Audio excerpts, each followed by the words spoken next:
Finalmente aconteceu aquilo que os fãs de One Piece discutem há anos. Shanks é realmente quem nós pensávamos? Quem era a figura misteriosa que apareceu conversando com os Gorosei durante o Reverie? E afinal, quem é o tal certo pirata mencionado naquela conversa que até hoje gera teorias na comunidade? O episódio 1164 chegou trazendo uma das maiores revelações de todo o arco de Elbaf. E sem exagero, uma revelação que pode mudar completamente a forma como enxergamos Shanks e o governo mundial. Então já deixa o like, se inscreve no canal e vamos analisar tudo, porque esse episódio foi simplesmente absurdo.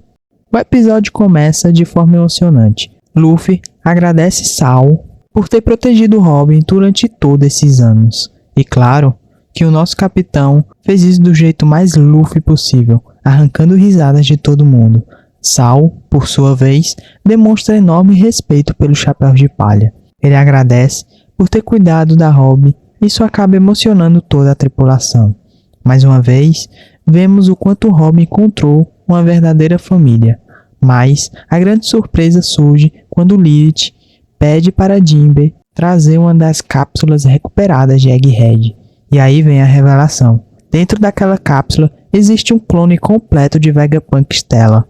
Não estamos falando de um satélite. Não estamos falando de uma extensão da consciência. Estamos falando de uma réplica completa do corpo original. Segundo Lilith, esse era um plano secreto preparado pelo próprio Vegapunk. O cientista mais inteligente do mundo já tinha previsto sua própria morte. E isso muda completamente nossa visão dos acontecimentos de Egghead. Porque durante muito tempo parecia estranho ver o Vegapunk tão passivo diante de Saturno.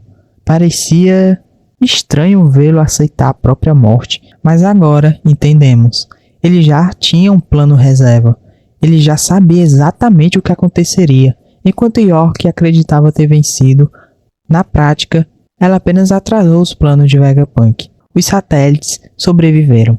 Lilith escapou e agora Stella pode retornar. Além disso, Lilith afirma que pretende construir um novo laboratório em Elbaf. Seu objetivo é reviver Vegapunk e restaurar completamente Kuma. Bonnie fica emocionada e, honestamente, é impossível não ficar animado com essa possibilidade. O retorno de Stella é importante por um motivo gigantesco.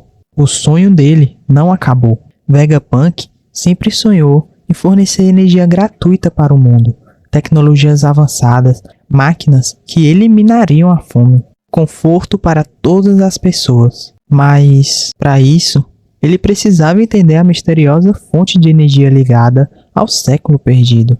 Agora em Elbaf, cercado pelos livros de Ohara, pelos segredos do passado, talvez ele finalmente consiga concluir esse sonho.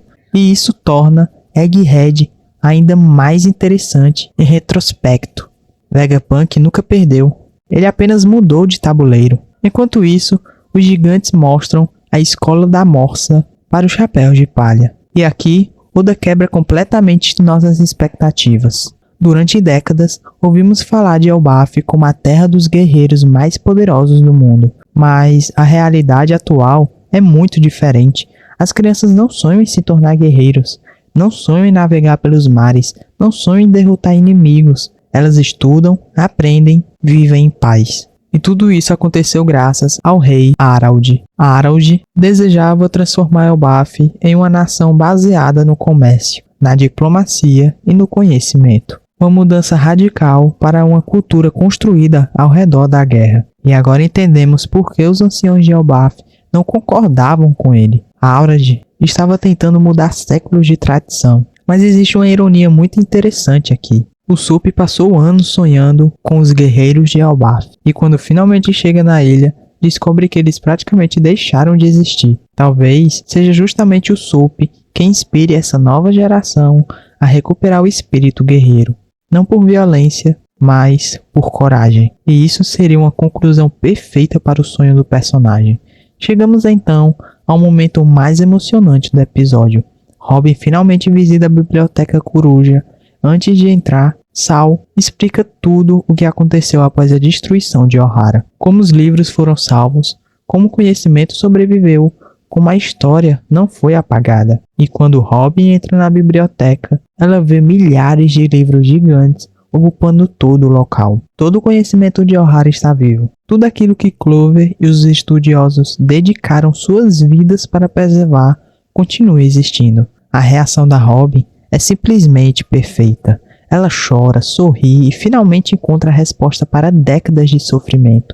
O governo mundial destruiu O'Hara, mas falhou em apagar a verdade. Enquanto isso, o episódio retorna ao submundo.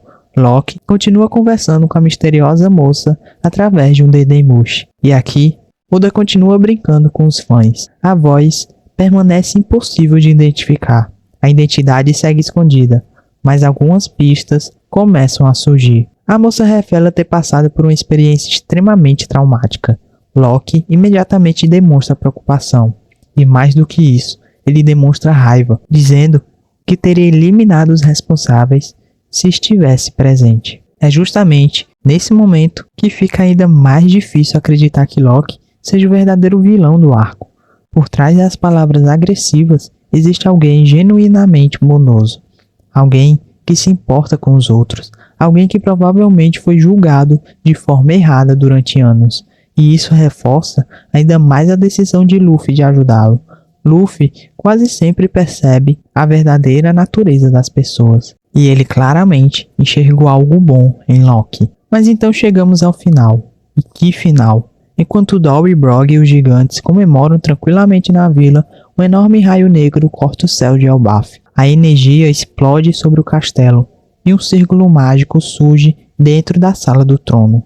Exatamente o mesmo tipo de círculo usado pelos Gorosei. Só que desta vez sem numeração. Duas figuras aparecem. A primeira delas tem um rosto de Shanks, ou melhor, o rosto do homem que acreditávamos ser Shanks, porque agora tudo indica que estamos diante do irmão gêmeo do Ruivo, a figura misteriosa da Reverie, o homem que falou sobre o tal certo pirata. Durante anos, os fãs discutiam essa cena. Seria Shanks? Seria um traidor? Seria um agente duplo? Mas agora, todas as peças começaram a se encaixar. God Valley já havia deixado pistas. A ausência da cicatriz na cena da Reverie também. E agora, finalmente temos uma resposta. Existem dois ruivos.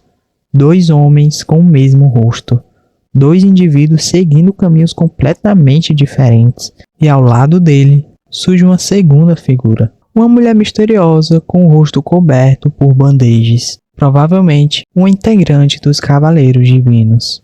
O que significa que o governo mundial finalmente está se movendo diretamente a Elbaf. E isso muda tudo. A pergunta continua. Quem era o certo pirata? Luffy, Barba Negra, Locke ou até mesmo o próprio Shanks? Nesse momento, a hipótese mais interessante passa a ser Locke. Afinal, existe algo extremamente estranho sobre ele.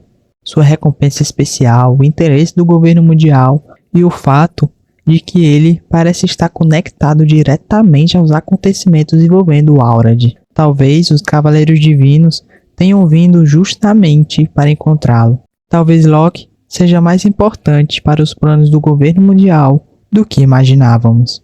E se isso for verdade, Elbaf está prestes a explodir em uma guerra gigantesca.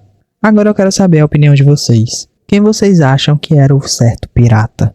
Locke, Luffy, Barba Negra ou alguém completamente diferente?